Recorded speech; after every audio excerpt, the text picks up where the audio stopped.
Narendrabhai મોદીજીની લીડરશિપમાં doubt નથી અને જે પણ નિર્ણય લેવાય છે એ યોગ્ય અને સમજ વિચારથી લેવાયો છે.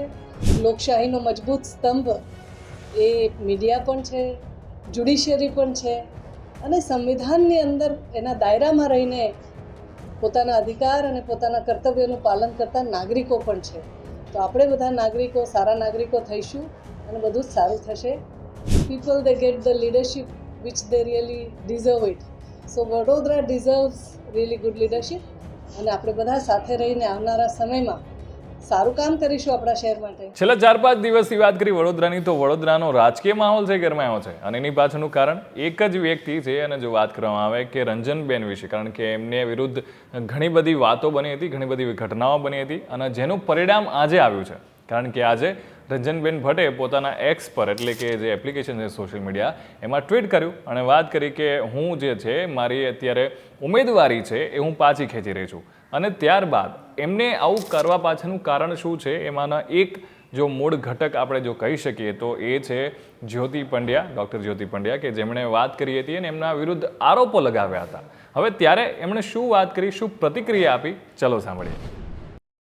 જો ભાઈ, વડોદરા વાસીઓની અને આપણા આસપાસના બધા જ ક્ષેત્રના લોકોની એક લાગણી ને માગણી હતી અને આખી પ્રોસેસ જે થઈ છે એમાં ઈશ્વરે જે કર્યું છે, જે પણ આમાં જોડાયા છે, બધાને ખૂબ ખૂબ ધન્યવાદ.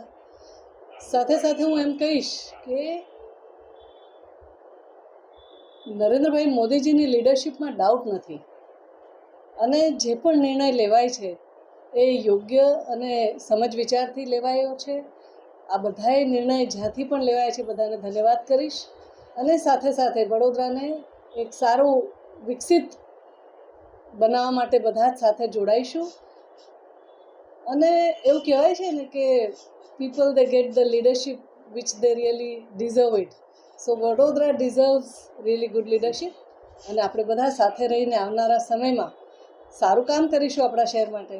અને એવું કહેવાય છે કે ભાઈ, લોકશાહીનો મજબૂત સ્તંભ એ મીડિયા પણ છે, જ્યુડિશિયરી પણ છે અને સંવિધાનની અંદર એના દાયરામાં રહીને પોતાના અધિકાર અને પોતાના કર્તવ્યનું પાલન કરતા નાગરિકો પણ છે. તો આપણે બધા નાગરિકો સારા નાગરિકો થઈશું અને બધું જ સારું થશે. પ્રભુને ધન્યવાદ. ઈશ્વર જે કરે છે બધું સારું કરે છે. આ નિર્ણય જે લેવાયો છે ખૂબ જાગૃત લોકો અને ખૂબ મજબૂત લીડરશિપ દ્વારા લેવાયો છે. ભલે બેન ના કહેતા હોય, પણ હું કહીશ કે ખરેખર આ નિર્ણય સમજી વિચારીને લેવાયેલો છે અને બધાને વંદન, ધન્યવાદ કરું છું બધાને. અને આવનારા સમયમાં પણ આ જ લોકો આ બધા નિર્ણય લેશે એમાં મને ખૂબ શ્રદ્ધા છે.